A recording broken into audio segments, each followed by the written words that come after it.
स्वच्छतेचे जनक व बुरसटलेल्या विचारांना तिरांजली देणारे संत श्री गाडगे बाबा यांच्या दशसूत्री कार्यक्रमाअंतर्गत महाराष्ट्र परीट धोबी सेवा मंडळ नाशिक जिल्हा यांच्या वतीनं नाशिकमधील पसा नाट्यगृहात शुक्रवार 6 मार्च 2026 रोजी भव्य राज्यस्तरीय वधूवर पालक परिचय मेळाव्याचे आयोजन करण्यात आले होते।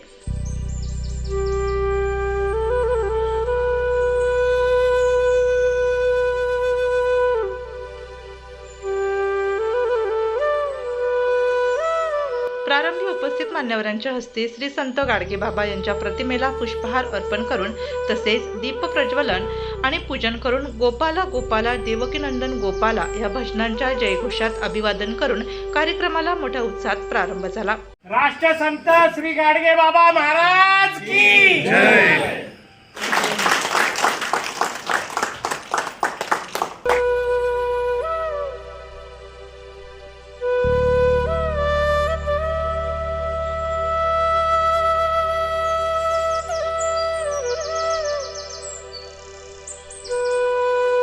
मेळाव्यासाठी महाराष्ट्र राज्यभरासह नाशिक जिल्ह्याच्या विविध भागातून विवाहासाठी इच्छुक असलेल्या वधू आणि वर तसेच असंख्य पालक मोठ्या संख्येने उपस्थित होते। तर प्रमुख पाहुणे म्हणून मुंबईचे प्रसिद्ध उद्योजक स्वर्गीय श्री रमाकांत शेठ महादेवराव कदम यांच्या पत्नी रेखाताई रमाकांत शेठ कदम, एकनाथराव बोरसे, खंडेराव कडलक, गोविंद राऊत, सुनील फण, पंढरीनाथ रोकडे, संजय राजगिरे, विधितज्ञ व कायदेशीर सल्लागार सुधीर भाऊ खैरनार, नाना गवळी, राजेंद्र राऊत आदी मान्यवर उपस्थित होते। या मेळाव्याप्रसंगी आयोजकांच्या वतीने उपस्थित मान्यवरांचा यथोचित असा सत्कार करण्यात आला।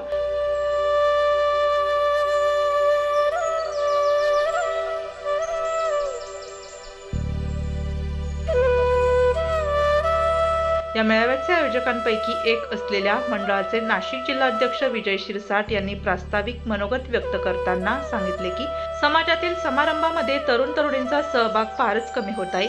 सोशल मीडियाचा अनावश्यक वापर केला जात आहे। जंक फूड व फास्ट फूड पासून अंतर ठेवा, तसेच आपल्यातील संयम फारच कमी होत असल्याचेही त्यांनी यावेळी सांगितले।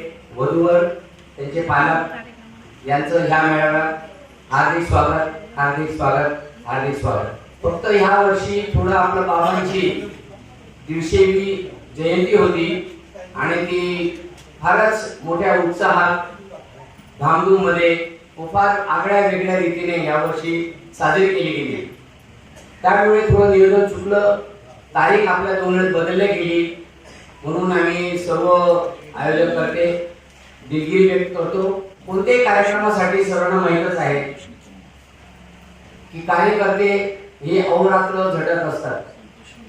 त्यांना याच्याकडून युक्त मस्ते का काही पैसे मिळतात असं काहीच नसतं। ही काही समाजाची ओढ आहे, समाजाप्रती त्यांचं प्रेम आहे, समाजाप्रती आपुलकी आहे, समाजाप्रती बांधिलकी आहे।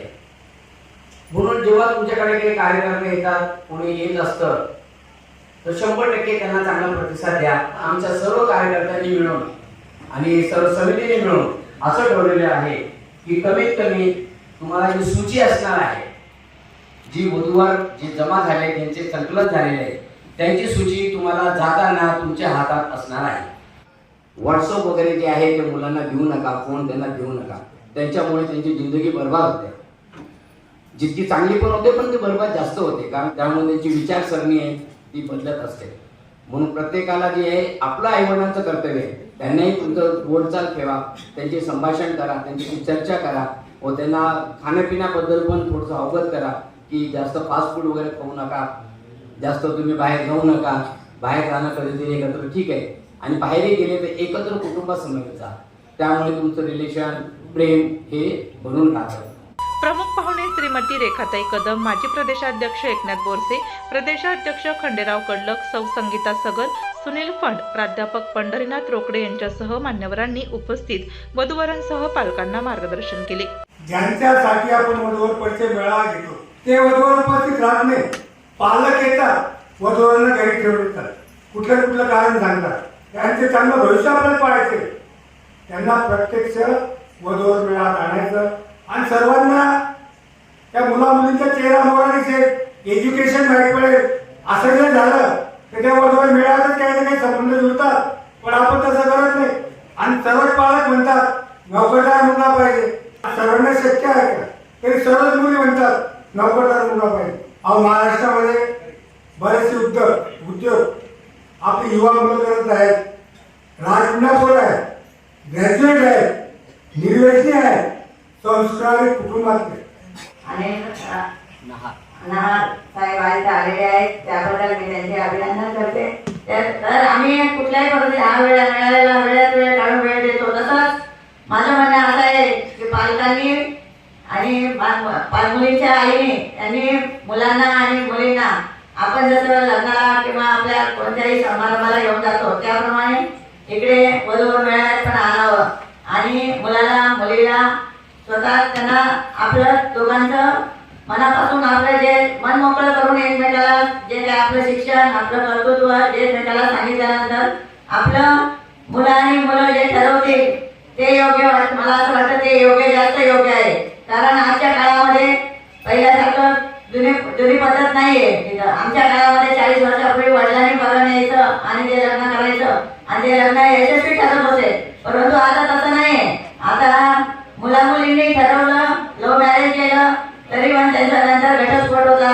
त्यानंतर त्यांचे काहीतरी महिना 2 महिन्यामध्ये त्यांचे भांडणं सुरू होणार. कशामुळे काही कारणांमुळे मग परत ते आईला दोष देणार, वडिलांना दोष देणार, मध्यस्थ कोण माणूस असेल त्यांना दोष देणार. ही गोष्ट आपल्या समाजामध्ये नको व्हायला. त्यासाठी मुलांनी आणि मुलांना प्रत्यक्ष भेट स्वतः भेटलेलं सर्वात चांगली गोष्ट आहे हे मी आवर्जून सांगते. आणि लवकरच कोपरगावामध्ये एक लॉन्ड्री व्यवसाय करणाऱ्या मुलांसाठी आम्ही वधूवर मेळावा आयोजित करतो. तर मला सर्वांना पालकांना एक सूचना करायची का सगळ्यांनीच अपेक्षा करू नका का बा नोकरीवालाच पाहिजे.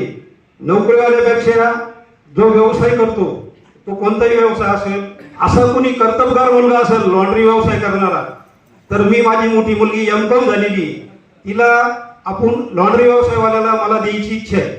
सगळ्यांनी तो विचार करावा. आणि दुसरा असं महत्वाची गोष्ट का हा मोबाईल आहे आपल्या मुलींना एक लिमिटेड प्रमाणामध्ये वापरायला द्या. बऱ्याचशा ठिकाणी घटस्फोट होत आहेत. बऱ्याचशा मुली मी स्वतः लव जिहादमधून बाहेर काढलेले. मी एवढंच सांगू इच्छितो की आपण जर एक थोडंसं गांभीर्याने विचार केला, आपल्या समाजामध्ये आता सगळ्यांचेच प्रश्न वाढलेले आहेत आणि ही गरज ओळखून आपल्या महाराष्ट्र बैल धोबी सेवा मंडळ असेल किंवा महाराष्ट्रातील आपले तमाम समाज बांधव फुल ना फुलाची पाकळी आपल्याकडून आपल्या पद्धतीने प्रयत्न करत आहेत. त्यांना कदमताई सारखे अनेक दानशूर व्यक्ती आपल्याला त्या ठिकाणी मदत करत आहेत. परंतु ही सगळ्यांची समस्या आहे. त्यामुळे सर्व समाज बांधवांनी ते समजून घेणं आणि एकत्र येणं आणि एकत्रित येऊन संघटितरित्या प्रयत्न करणं ही काळाची गरज आहे. की मुलीचं लग्न करायचंय, मुलाचं लग्न करायचंय, पण लॉन्ड्रीवाल्याला द्यायचं नाही. मला एकच विचारायचे, आपली जात कोणती? मला सगळ्यांकडनं उत्तर हवंय. कोणती जाते आपली? धोबी. ज्या जातीत मी जन्माला आलो, ज्या कुळात मी जन्माला आलो, त्याचा मला अभिमान वाटला पाहिजे.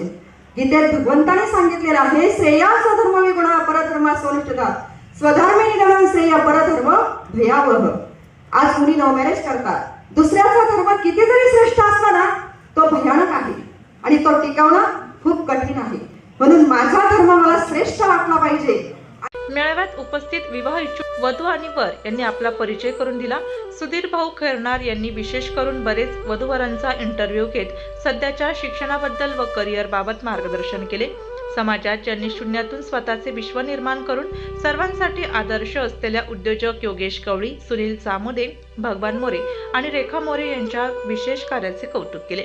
मेळाव्यासाठी उपस्थित पालकांनी तसेच मान्यवर पाहुण्यांनी कार्यक्रमाच्या आयोजनाचे कौतुक व्यक्त केले. समाजातील एक उत्कृष्ट अँकर म्हणून सौ नेहा गवळी बोराडे यांनी अगदी सुरेख असे यशस्वी सूत्रसंचलन केले. या मेळाव्याचे विशेष आकर्षण म्हणजे मेळावा संपल्यानंतर ज्यांनी नोंदणी केली त्यांना तत्काळ परिचय पुस्तिका तयार करून देण्याचा प्रयोग महाराष्ट्रामध्ये प्रथमच आयोजकांनी यशस्वी केला. याबद्दल सर्व पालकांनी आयोजकांचे कौतुक केले. यानंतर लवकरच उच्च शिक्षित वधूवरांसाठी खास उच्चभ्रू ठिकाणी मेळावा घेण्यात येणार असल्याचे आयोजकांनी सांगितले. या कार्यक्रमाप्रसंगी नाना गवळी व बापू येशी यांच्या वतीनं भोजनाची व्यवस्था करण्यात आली होती. यशस्वी असे सूत्रसंचलन सौ नेहा बोराडे गवळी यांनी केले तर सुधीर खैरनार यांनी आभार प्रदर्शन केले. या मेळाव्यासाठी वसंत जाधव, संतोष निकम, रामदास गायकवाड, महेश कवळी, कैलास तेवरे, विष्णू पवार, अर्जुन बोराडे, सुभाष मोरे, दिलीप जाधव, शंकर बोरसे, माधुरी वाडेकर, मंजुषा शिरोडे, आशा शिरसाट, उषा निकम, रेखा मोरे, सीमा नेरीकर, कल्पना राऊत, संगीता सगर, यांच्यासह आदी पदाधिकारी कार्यकर्ते यांच्या अथक परिश्रमाने हा भव्य मेळावा यशस्वी झाला।